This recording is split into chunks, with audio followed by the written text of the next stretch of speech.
Le foot mondial est en ébullition. Neymar en plein clash à Santos, Messi qui sème le doute sur le mondial 2026, Mbappé pilier silencieux du Real et un Français nommé PDG de la Juventus.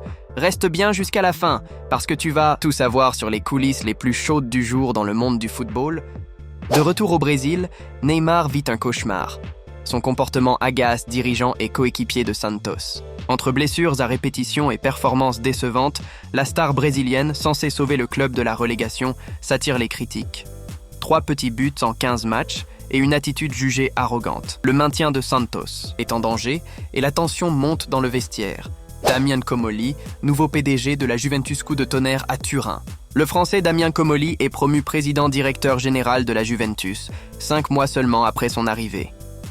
L'ancien boss de Toulouse et ex-directeur sportif de Liverpool prend les rênes d'un club en reconstruction avec un objectif clair, reconquérir la Série A.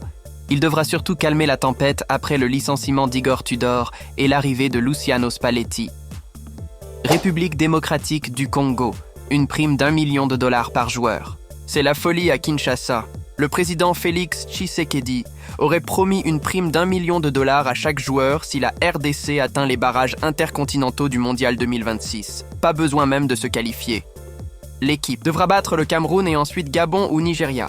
Autant dire que Mbemba, Bakambu et leurs coéquipiers savent que la victoire pourrait leur rapporter gros. Grosse tension Espagne. Barça. Le cas Lamine. Yamal Luis de la Fuente, sélectionneur de l'Espagne, est furieux. Le FC Barcelone aurait opéré Lamine Yamal sans prévenir la fédération. Une situation explosive qui relance la guerre entre club et sélection.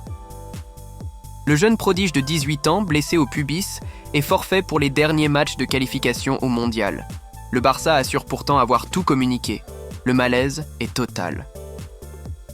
Messi laisse planer le doute sur la coupe. Du monde 2026, Lionel Messi reste prudent. Il ne veut pas être un fardeau pour l'Argentine. À 38 ans, le champion du monde 2022 pourrait ne pas disputer le mondial 2026 s'il ne se sent pas à 100%. Il se donne jusqu'à la reprise de la saison de MLS avec l'Inter Miami pour décider. Il rêve d'y être, mais seulement s'il est au top physiquement. Wirtz en échec à Liverpool. Nagelsmann accuse Florian Wirtz peine à s'imposer à Liverpool après un transfert à 125 millions d'euros. 0 but, 0 passe décisive. Le sélectionneur allemand Julian Nagelsmann prend sa défense. Pour lui, la faute revient à l'entraîneur Arne Slot et à un collectif instable. Selon Nagelsmann, le jeune prodige a besoin de temps et d'un environnement plus équilibré. L'Argentine, privée de 3 stars pour des vaccins manquants. C'est insolite mais vrai.